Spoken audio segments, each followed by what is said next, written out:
Magandang araw po sa ating lahat at sa ating mga sumusubaybay at tagapanood sa ating live streaming na ito ng Dubai Central Church. At ngayon kasama ko dito si Brother Elder Jeremy.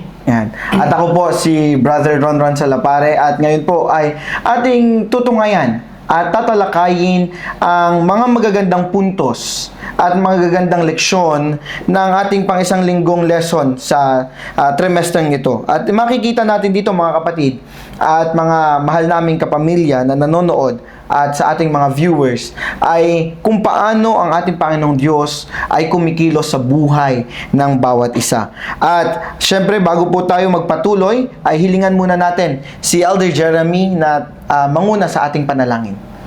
Okay, manalangin po tayo.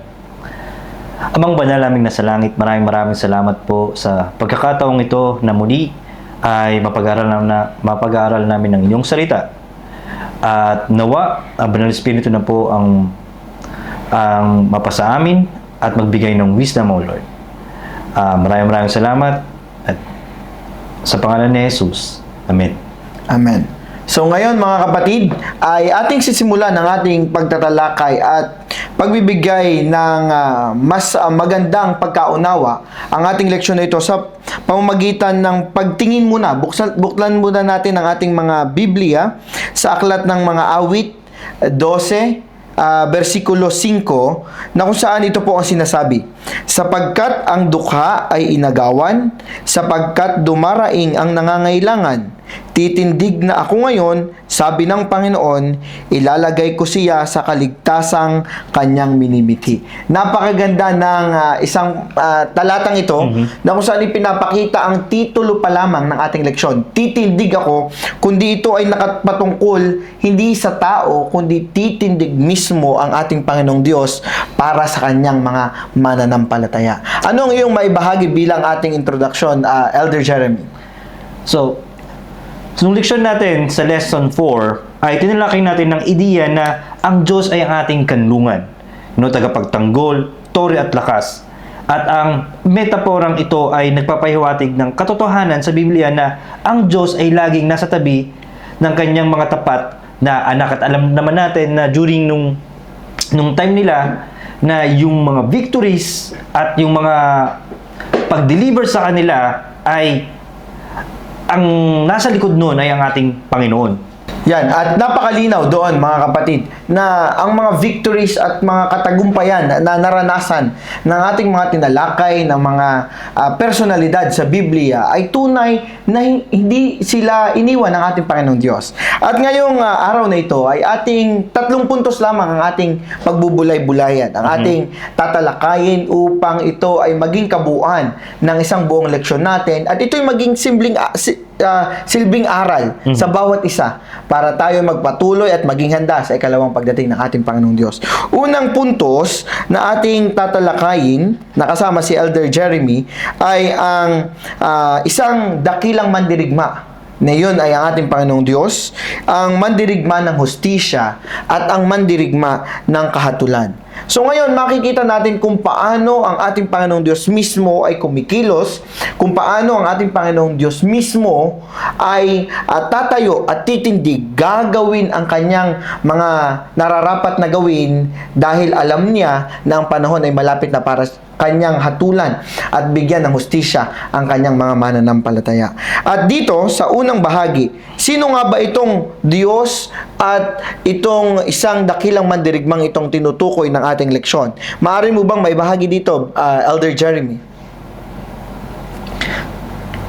So, itong Diyos na natitindig o mandirigma ay kailangan nating malaman muna kung para kanino siya tumitindig.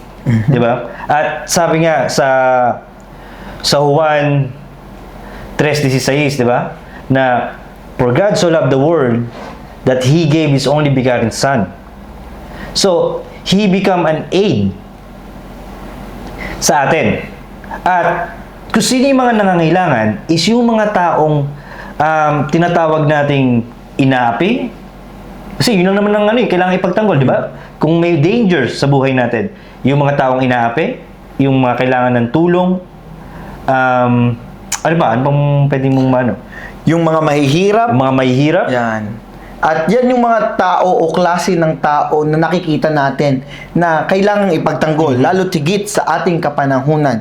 Kaya makikita natin, kung bubuklatin natin ang mga awit 18, makikita natin dyan yung awit ng tagumpay ni David, ni Haring David, na kung saan upang awitin ito ng punong mga awit ni David na lingkod ni Yahweh, inawit niya ito nang siya'y iligtas ni Yahweh mula sa kanyang mga kaaway at kay Saul. Kung makikita natin dito yung buhay na kung saan si David ay nasa bingit ng kaguluhan o kagulumihan ng kanyang buhay, siya iniligtas ng ating Panginoong Diyos. At ito ay isang paraan na kung saan ipinapakita na kung gaano kadakila bilang mandirigma ang ating Panginoong Diyos. At dito makikita rin natin ang kung paano kadakila bilang mandirigma ang ating Panginoong Diyos, ang kanyang otoridad at kapangyarihan. Di ba? Ikaw, Brother Jeremy, nakikita mo ba o naranasan mo bang ikaw ay ipinagtanggol ng ating Panginoong Diyos sa iyong buhay? Amen. Marami tayong mga na-witness na simple miracles na dumating sa point na parang akala mo walang nakikinig sa'yo, walang Diyos. But at the end, once na pala na ibinigay mo ang pagtitiwala mo sa Panginoon, siya mismo pala talaga ang gagawa. At siya talaga ang magtatanggol sa'yo sa oras ng kagipitan. Yan, napakalinaw. Talagang hindi kailanman tayo pababayaan ng ating Panginoong Diyos. Mga mahal namin, mga manonood, na tayo ay hindi niya iiwanan basta-basta, Brother Jeremy. Ano? Na siya ay naririyan para tayo ay ipagtanggol. Ngayon, tingnan natin. Nakilala na natin ang ating Panginoong Diyos bilang siya ang dakilang mandirigma. Ang mandirigma natin na kung saan ay tayo ipagtatanggol niya sa anumang uri o bahid ng kasalanan. At dito makikita natin sa ikalawang puntos na ating kailangang bigyang pansin ay ang ating Panginoong Diyos bilang siya ay mandirigma ng hustisya. Paano ba ito mo maipaliwanag at maihatid sa ating mga tagapanood, Elder Jeremy? Yan. Isang magandang tanong. Diba? Ngayon, titingnan natin, bakit ba kailangan ng hustisya? Ano ba ang meron? Ano ba kailangan bigyan ng justice? 'Di ba? So kung alam natin ang background kung alam natin yung kontrobersiya na mayroon ng Panginoon at ang evil, doon papasok talaga na kailangan talaga natin ng justice. And dito sa lesson natin, makikita natin kung paano ka-compassionate ang Panginoon dun sa tao, which is sa mga nangangailangan. Yan. At dito makikita natin na kung saan sa Psalms 41, panalangin ng isang may sakit, awit ng katha ni David upang awitin ng punong mga awit. Sabi sa Psalms 41 verse 1, mapalad ang isang taong tumutulong sa mahirap, si Yahweh ang kakalinga kung siya'y na may mabagabag. So dito makikita natin na kung paano ang hustisya ay pinagkakaloob ng ating Panginoong Diyos sa mga nangangailangan. Di ba? Kung makikita natin sa ating leksyon, sabi nga dito, ang mga panlipunang pang-aapi ay marami at talamak na nangyayari. Diba? Widespread talaga yan. Ano? At dito natin makikita na ang karaniwang mga tao ay walang regular na pinagkukunan ng kita. Marami niyan, lalo tigit nung nagka-pandemic. Diba? At makikita natin, lalo tigit sa ating bansa, naririyan yung Dorcas, nariyan yung Agape, nandyan yung Bread Basket, na kung saan ito yung mga programa mismo ng ating iglesia para tayo ay tumulong sa mga nangangailangan. Di ba? Ito yung parang bahagi natin bilang mga kasama ng ating Panginoong Diyos at ang ating Panginoong Diyos mismo ang makikibaka naman sa mga bagay na maaaring hindi natin nakikita at wala tayong kontrol. Sige, ano pang magiging karagdagan mo dyan, Elder Jeremy? Yung sabi nga sa lesson natin, no, sa kanyang biyaya, ang Panginoon ay nagpakilala sa kanyang sarili sa mga dukha, sa pamamagitan ng pagiging dukha niya mismo. So, upang sa pamamagitan ng kanyang kahirapan, marami ang magiging mayaman. Sabi dito sa 2 Corintios 8:9. So, kasama ang mga kayamanan ni Kristo, ang pagpapalaya mula sa bawat pang-aapi na dala ng kasalanan. Yan. Napakalinaw, ano? Pang-aapi ng dala ng kasalanan. 'Di ba? In the beginning, nakita na natin na dahil sa kasalanan ay nagkaroon ng mga ganitong kabaluktutan ang buhay ng mga tao, lalo tigit ng buhay ng mga Kristiyano, na kung saan dahil sa kasalanan nakakaranas tayo ng mga unbalances, ng hindi pantay na pakikisalamuha, hindi pantay na pagtrato sa mga tao. At kung tayong mga Kristiyano ay nakakakita nito, meron tayong kakayanan at meron tayong karapatan na tulungan ang mga taong nangangailangan. Di ba? Kaya nga dapat ang ating laging ipinapanalangin ay kung ano ang meron ka, gawing instrumento para ikay maging pagpapala sa iba. Di ba? At yun ang isang magandang panalangin na dapat ating taglayin, mga mahal kong mga manonood, na bilang mga Kristiyano tunay na anak ng ating Panginoong Diyos. Sabi nga dito sa mga awit 18:16 to 19, sabi dito makikita natin na ang talatang ito ay nababasa natin ang kaligtasan ng lingkod, inililigtas, pinapalaya at pinapanatili ng mandirigma, inilalabas niya ako sa maluwag na dako. Ito yung hustisya na kung saan ipagkakaloob sa atin ng ating Panginoong Diyos sa kabila ng pagdurusa at kasalanan ng tao. Di ba? Ang Panginoong Diyos, kung tutuusin, ito yung kanyang pagtindig bilang isang mandirigma. Kung iisipin natin, bilang mandirigma, nakakatakot at negatibong konotasyon sa ating mga isipan na pag mandirigma, mang-aapi, mananakit, di ba? Pero bakit tayo mananakot o matatakot bilang mga taong kanyang kakasamahin sa digmaan kung ito ay pabor sa kanyang mga mananampalataya? Bakit ka matatakot kung nagtatapat ka? Bakit matatakot ka o magugulumihanan ka sa iyong pananampalataya kung ikaw ay totoo at tapat sa iyong Panginoong Diyos? Di ba? Napakaganda ng assurance ng ating Panginoong Diyos dito na tayo ay hindi niya pababayaan. Di ba? At tayo kailanman ay bibigyan niya ng paraan para tayo rin ay titindig kasama niya at tayo aakyat dun sa langit na bayan. Meron ka pa po bang idadagdag, Elder Jeremy? Gusto ko lang ding idagdag, no? Kung paano talaga yung justice o yung hustisya ay para sa mga taong nagtitiwala sa kanya. Diba? Imagine niyo itong meron kayong nasa court o nasa court kayo. At makikita nyo na si Jesus mismo ang inyong lawyer o yung inyong abogado at siya na rin mismo yung magiging judge. So, ang makikita natin dito na talagang panalo. Mapapanalo mo yung kaso. At yun nga, at babalik tayo sa kontrobersiya ng good and evil. Kaya napaka-importante po na manalig tayo kung saan po ang mabuti. At sabi nga dito sa mga naging previous lesson natin na nakita natin na ang Panginoon, yung kredibilidad ng Panginoon na dahil siya ay creator, siya yung naglalang, na siya ang yung kredibilidad niya sa atin. At sinabi rin sa ating lesson na kung gaano siya ka-eager o gaano siya ka-compassionate na tulungan ang mga taong naapi. Yan. So, makikita natin doon na talagang dapat gawin na lang natin yung tama. Di ba? Kasi sinong kakampi natin? At the end of the day, ang kakampi natin ay ang ating Panginoong Diyos. Kaya napakaganda na ang ating buhay, na ang ating mga ginagawa sa araw-araw, ito'y nakasentro sa ating Panginoong Diyos. Yan. Nakita natin, na ang hustisya ay pagkakaloob nito sa tao na kung saan sila ay nagtatapat sa ating Panginoong Diyos. 'Di ba? Kaya kung hindi tayo nakakaranas ng kagulumihanan at problema sa ating buhay, dapat tayo ay patuloy na tumawag sa ating Panginoong Diyos dahil tayo kailanman ay hindi niya pababayaan. At bilang sa huling puntos na ating kailangang maunawaan at talakayin sa bahaging ito ay ang ating Panginoong Diyos bilang mandirigma at paghatol. Sa kung paano ba itong pagiging mandirigma ay may i-connecta natin sa paghatol na kanyang gagawin sa mga huling kapanahonan. Yes, Elder Jeremy.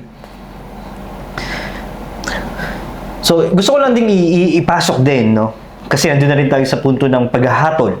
At meron tayong tinatawag na divine justice at meron tayong tinatawag na makataong hustisya. Which is, ang alam naman natin sa hustisya ng makatao, minsan hindi siya na ibibigay ng tama, hindi siya na isi-serve. O minsan na paano ba natin masabi? Nako-compromise pa ang justice pag sa tao. Pero dito sa justice na to ng Panginoon, dito talaga natin makikita yung true victory na paano ba natin sabihin? Yung true victory na kung ikaw talaga ay nagtapat sa Panginoon, dito natin makikita talaga yung pinaka-reward. Kasi ang justice is pwede natin siya may hahalin tulad sa reward. 'Di ba? Kasi alam naman natin, kapag nagtapat ka sa Panginoon, masasabi natin talaga dito na kailangan mo magsakripisyo. 'Di ba? And yung sakripisyo mo na yon para sa Panginoon at ang pagmamahal mo sa Panginoon ay will be rewarded pagdating ng justice. At alam naman natin, kaya kailangan ng justice, ng hustisya, dahil mayroong good and evil at may kasalanan at kailangan talaga natin itong matapos na. Yan. At dito rin, sinasabi na wag nating kakalimutan. Ano? Yung sinasabi mo nga kanina, mga mahihirap, mga dayuhan, yung mga babaeng balo, ano? Mga ulilang lubos na mga tao, na kung saan sabi nga, ay kaya't dapat nating suportahan ang mga naghihirap. Ang mga taong ito, saan man tayo naroroon sa pamayanan o sa trabaho, dapat tayo magsumikap na maging pinagmumulan ng tulong sa mga nangangailangan. Di ba? Napakaganda at napakasarap sa pakiramdam kung tayo mismo sasabihin natin sa ating buhay na ang buhay ko ay isang instrumento at daluyan ng pagpapala. Ibig sabihin yan, ikaw na tao at mananampalataya, nakikita mo ang perspektibo ng pananampalataya at ng pagpapala, ay ikaw ay nakakatamasa. Hindi mo laging iniisip na ako'y walang ganito. Ako ay hindi nakakaranas ng ganitong mga pagpapala. Pero nakikita mo ang iyong nagiging kaisipan at na motibo mo sa iyong pagsunod sa ating Panginoong Diyos. Ikaw ay nagiging daluyan ng pagpapala niya, 'di ba, para sa mga nangangailangan. Kaya maganda ipagpatuloy natin yung mga programa natin sa church na tumutulong, na programa natin sa iglesia na ito ay talagang umaabot sa mga nangangailangan. So ngayon, ang hatol ng Diyos bilang siya'y mandirigma. Ano ba ang iyong pwedeng maibahagi dito, Elder Jeremy? Bilang isang mandirigma at siya'y magkakaloob ng hatol sa mga huling kapanahunan. Siguro iyan ko na rin dito sa ating application o yung pag-apply sa ating buhay. Nasabi dito, ang Diyos ay ang silungan at taguan ng mga nasa kagipitan. At ngunit siya rin ay ang banal na mandirigma na lumalaban para sa mga inaapi. And bukod pa rito, siya ay isang proactive na leader. Never siyang natulog. Lagi siyang nandito para sa atin. Gumagawa siya. Yun nga lang, yung iba hindi nila napapansin kasi hindi sila ganung nakatutok o wala talaga silang pagtitiwala. At kaya dapat tayong aktibo sa pagharap sa mga problemang panlipunan na kinakaharap natin ngayon sa mundo. Sigurado, hindi natin maaaring malutas ang lahat ng mga problemang ito, ngunit maaari tayong magsumikap na magkaroon ng positibong epekto sa ating komunidad at sa buhay ng mga nangangailangan. At inaapi, kagaya ng sabi mo kanina. Ang mga mahihirap, ang mga tinalikuran, at ang mga pinag-uusig. At maaari tayong magpakita ng makabulang gawain na magbabago ng kanilang buhay. At lagi natin tatandaan na sa sanctuary nga, di ba? Sa sanctuaryo, nakikita natin doon yung plano ng Panginoon para sa kaligtasan, which is pagdating sa dulo, sa pagdating niya, ang hustisya ay may ibibigay. At yung hustisya na yun ay masasabi natin napakatamis para sa mga taong nagtitiwala. Kasi kung ikaw ngayon ay nahihirapan sa buhay natin o nahihirapan ka dahil nauusig ka dahil sa pagsunod sa Panginoon, tandaan mo na darating ang oras na magiging okay ang lahat. At ang Panginoon mismo ang magbibigay ng ustisya at panalo sa huling kapahunan. Yan, di ba napakaliwanag ng iyong nabanggit na talagang ang hatol, sabi nga, ito ay naganap na doon sa sanktuaryo. At yung dadating ang ating Panginoong Diyos dito sa kanyang ikalawang pagdating, ito yung tinatawag na hindi na ito yung hatol, ibinababa na lamang kung ano yung napag-usapan, kung ano yung natimbang doon sa sanktuaryo. Kaya habang tayo ngayon sa lupang ito ay nabubuhay, tayo ay lumakad at mabuhay ng matuwid. Ano? Na ito ay nararapat sa ating mga pananampalataya at siyempre sa presensya ng ating Panginoong Diyos. At dito makikita natin na makikita dito yung pangitain sa Apokalipsis 8, makikita dito yung pangitain ng 7 trompeta na ibinigay sa 7 anghel, 'di ba? Na ito ay malapit sa gintong dambana na nasa harapan ng trono ng Diyos. At ang mga trompeta ay sumisimbolo ng hatol ng lumikha laban sa kapangyarihan na nag-uusig sa bayan ng Diyos sa mahabang panahon ng kasaysayan ng tao. Huwag tayo mga kapatid, sa mga mahal naming mga tagapanood, huwag tayong magugulumihanan na dadating ang panahon na ang hatol na naganap sa sanktuaryo ay ibababa dito sa lupa. Huwag tayong matakot bagkus ating paghandaan na hindi tayo maging mga tao na tatanggap ng hatol na ito. Bagkus tayo ang mga tao na sasabihin ng ating Panginoong Diyos na dadali niya sa langit na bayan. Di ba? Ito yung mga bagay na dapat makita natin na bilang ang ating Panginoong Diyos na mandirigma, siya'y titindig sa kanyang trono, siya'y pupunta sa lupang ito muli, na maguli, ano? At doon natin makikita na sa kanyang pagtindig, ang panahon ay napakalapit na.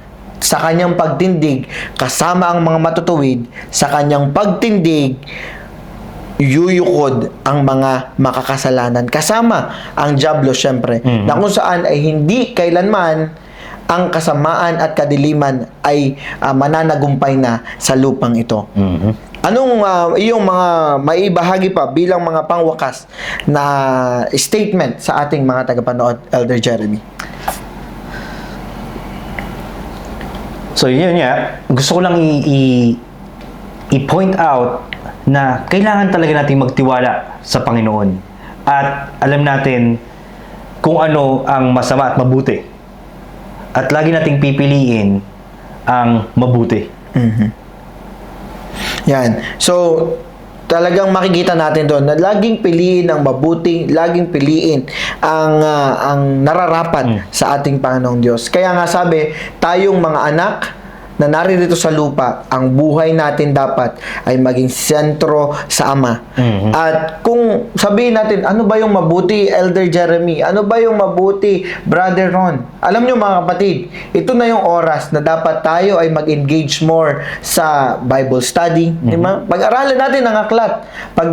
Pag-aralan natin ang ating mga topiko, na kung saan ay ito ay magbibigay sa atin ng gabay para tayo ay mamuhay na kung saan kinikilala natin ang ating Panginoong Diyos bilang kanlungan, kinikilala natin ang ating Panginoong Diyos bilang siya ang natatanging warrior ng ating mga buhay na kailanman ay hindi niya tayo pababayaan. Kaya mga kapatid, kung gusto nyong higit pang maunawaan ang ating leksyon, sa likod ng ating iglesia, nagkakaroon sila ng ating topiko, ng Bible study. Mas maganda mag-avail po kayo niyan para at least higit nating maunawaan ang mga pag-aaral na kung saan ito ay may mga realidad na aplikasyon sa ating mga buhay. Para, sabi nga, itong buhay natin ito ay bahagi ng paghahanda para tayo ay maging karapat-dapat at maging handa sa ikalawang pagdating ng ating Panginoong Diyos. Amen. So, yun po. Meron ka pa po bang mga ihahabol na mga panawagan or appeal sa ating mga tagapanood? Super, wala na. So, yan. So, doon mga kapatid, dito po nating tatapusin muna ang ating pagtatalakay ng ating leksyon at nawa ay makasama namin kayo muli sa mga susunod pang mga leksyon at session ng ating live streaming na ito para higit nating kilalanin hindi lamang ang ating mga sarili, kundi higit nating kilalanin ang ating Diyos na manilikha, ang ating Diyos na mandirigma, ang ating Diyos na muling babalik sa malapit ng panahon. Muli, magandang araw at patuloy po tayong manampalataya at maging matuwid bilang mga mananampalataya. Maraming salamat po.